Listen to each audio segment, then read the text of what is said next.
Hey everyone, today we are going to see Mahabharata episode 8 Sage Kindama curses King Pandu.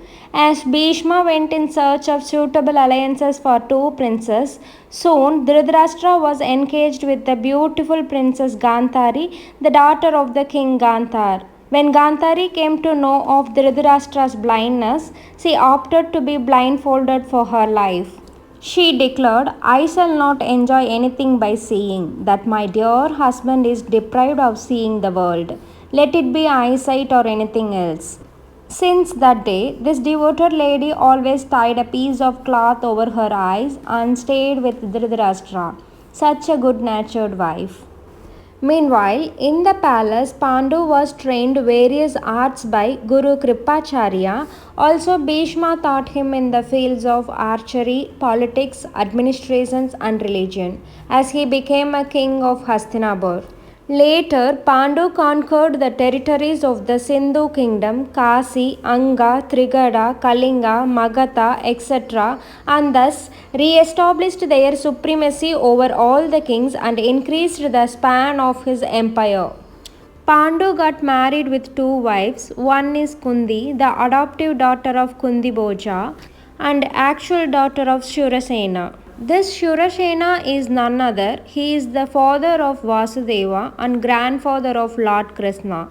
The other wife of King Pandu is Madri, the princess of Madra kingdom. Hastinapur steps forward on the path to prosperity. King Pandu was fond of hunting and would often go on hunting. On one such hunting, he rode deep into the forest. Suddenly, he saw a pair of deer resting behind a bush. Pandu shot an arrow at one of the deer. As soon as the arrow pierced the deer, it cried out in a human voice. Pandu was shocked to see that the deer had been transformed into a sage. Actually, the two deer were a sage Kindama and his wife.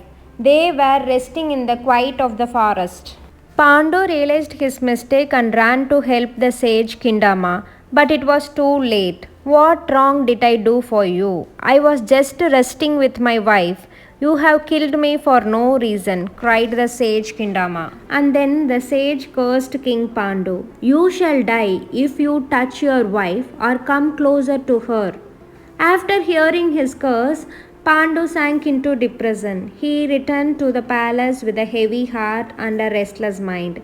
Kundi and Madri noticed his sadness and wished to know the reason. Pandu then narrated all that had happened. I have to live with this curse throughout my life. The next day, Pandu handed over his crown to Dhritarashtra and renounced his kingship.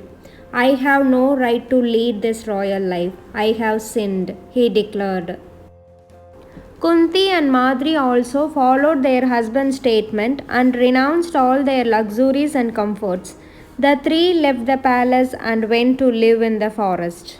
Life in the forest was peaceful, but Pandu still remained restless. My name will die with me, he thought sadly. I shall never have sons to carry my name. Day by day, his health began to deteriorate. His two wives could only watch him sulk. There is nothing we can do, sister, they would say to each other. One day, Kundi remembered a boon she had obtained in her childhood by a sage Durvasa. By this, the story ends. We will see in the next episode. Subscribe to see the interesting part in the next episode. Thank you.